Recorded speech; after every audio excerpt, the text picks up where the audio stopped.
పశ్చిమ బెంగాల్లో first phase assembly ఎన్నికల పోలింగ్ కొనసాగుతోంది.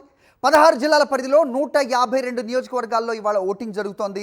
1478 మంది అభ్యర్థులు తమ అదృష్టాన్ని పరీక్షించుకుంటున్నారు.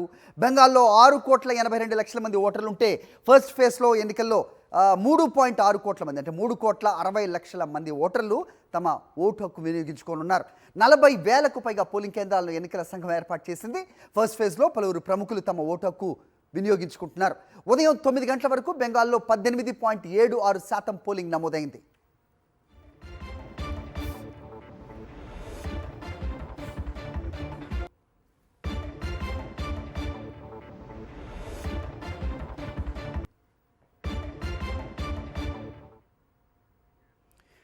రైట్, వెస్ట్ బెంగాల్లో జరుగుతున్న ఎన్నికల సరళి మా కరెస్పాండెంట్ వెంకటేష్ అడిగి తెలుసుకుందాం. వెంకటేష్, రైట్, 9 వరకు 18.76% పోలింగ్, దట్స్ ఎనామస్. ఎలా చూడాలి, ఏంటి అప్డేట్స్? పశ్చిమ బెంగాల్లో పోలింగ్ ముమ్మరంగా కొనసాగుతోంది. తొలి 2 గంటల్లోనే 18.76% పోలింగ్ నమోదైంది. సో ఓటర్లంతా కూడా చాలా చైతన్యంగా ఓటు హక్కు వినియోగించుకునేందుకు ముందుకు వస్తున్నారు. సో 3,60,00,000 మంది ఓటర్లు ఈరోజు దాదాపు 1,476 మంది అభ్యర్థుల భవితవ్యాన్ని ఓటు హక్కు ద్వారా నిర్ణయించబోతున్నారు. సో మొత్తానికి ఇప్పటివరకైతే పశ్చిమ బెంగాల్లో పరిస్థితి పోలింగ్ చాలా ప్రశాంతంగా కొనసాగుతోంది. ఇటు నందిగ్రామ్ నుంచి ప్రధానంగా పోటీ చేస్తున్నారు బీజేపీ సీఎం అభ్యర్థి శుభేందు అధికారి. ఆయన ఇప్పటికే తమ ఓటు హక్కు వినియోగించుకున్నారు. రెండో దశలో భవానీపూర్ నుంచి మమతా బెనర్జీ పోటీ చేస్తున్నారు. సో రెండో దశలో ఆమెపై శుభేందు అధికారి పోటీ చేస్తున్నటువంటి పరిస్థితి. సో మొత్తానికి ఈసారి పశ్చిమ బెంగాల్ ఎన్నికలు చాలా ఉత్కంఠభరితంగా మారుతున్నటువంటి పరిస్థితి మనకు కనబడుతుంది. దాదాపు 90 లక్షల మంది ఓటర్లను ఎస్ఐఆర్ ద్వారా తొలగించింది ఎన్నికల సంఘం. ఆ నేపథ్యంలో ఈసారి జయాపజయాలన్నీ కూడా చాలా స్లిమ్ మెజార్టీతో, చాలా థిన్ మెజార్టీతో ఉండేటువంటి అవకాశం కనబడుతుంది. చాలా పెద్ద ఎత్తున బంగ్లాదేశ్ బార్డర్గా ఉన్నటువంటి అనేక సరిహద్దు జిల్లాల్లో భారీ ఎత్తున ఎన్నికల సంఘం ఓటర్లను తొలగించింది. సో దాని ఇంపాక్ట్ ఖచ్చితంగా ఎన్నికల ఫలితం పైన కూడా పడేటువంటి అవకాశం మనకు కనబడుతుంది.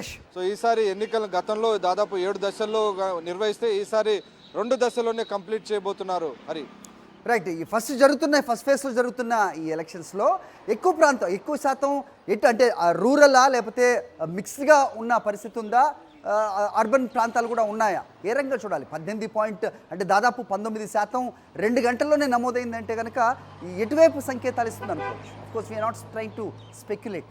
వెంకటేష్, ఒకటి గ్రామీణ ప్రాంతాల్లో ప్రధానంగా ఓటింగ్ జరుగుతుంది. మోరోవర్ ఇప్పుడు ఎండాకాలం. సో ఉదయాన్నే ఓటర్లు తమ ఓటు హక్కును వినియోగించుకునేందుకు భారీ ఎత్తున పోలింగ్ కేంద్రాలకు తరలి వస్తున్నటువంటి పరిస్థితి మనం చూస్తున్నాం. గత ఎన్నికల్లో 2021లో జరిగినటువంటి ఎన్నికల్లో కూడా భారీ ఎత్తున పోలింగ్ నమోదైంది. 82% పోలింగు అప్పట్లో నమోదైంది. 48% ఓట్లు టీఎంసీకి వస్తే 38% ఓట్లు బీజేపీకి వచ్చాయి. సో తంపింగ్ మెజార్టీతో 2021 ఎన్నికల్లో తృణమూల్ కాంగ్రెస్ పార్టీ గెలిచినటువంటి నేపథ్యంలో చాలా చోట్ల మెజార్టీ చాలా థిన్ మెజార్టీ ఉంది. కానీ ఈసారి జరిగినటువంటి ఎస్ఐఆర్తో మాత్రం చాలా హోరాహోరీ పోరాటం కొనసాగుతుంది. ఈసారి బీజేపీ పూర్తిగా తన శక్తియుక్తులన్నీ కూడా పెట్టింది. అభినయ్తో కభి అనేటువంటి నినాదంతో ముందుకు వెళ్తున్నారు. ఎప్పుడు కాపుతుంటే ఎప్పుడూ సాధ్యం కాదు అనేటువంటి దిశలో బీజేపీ ఎన్నికల యంత్రాంగం చాలా పవర్ఫుల్గా ఈసారి గ్రౌండ్లో పనిచేస్తోంది. All right Venkatesh, thanks for the inputs.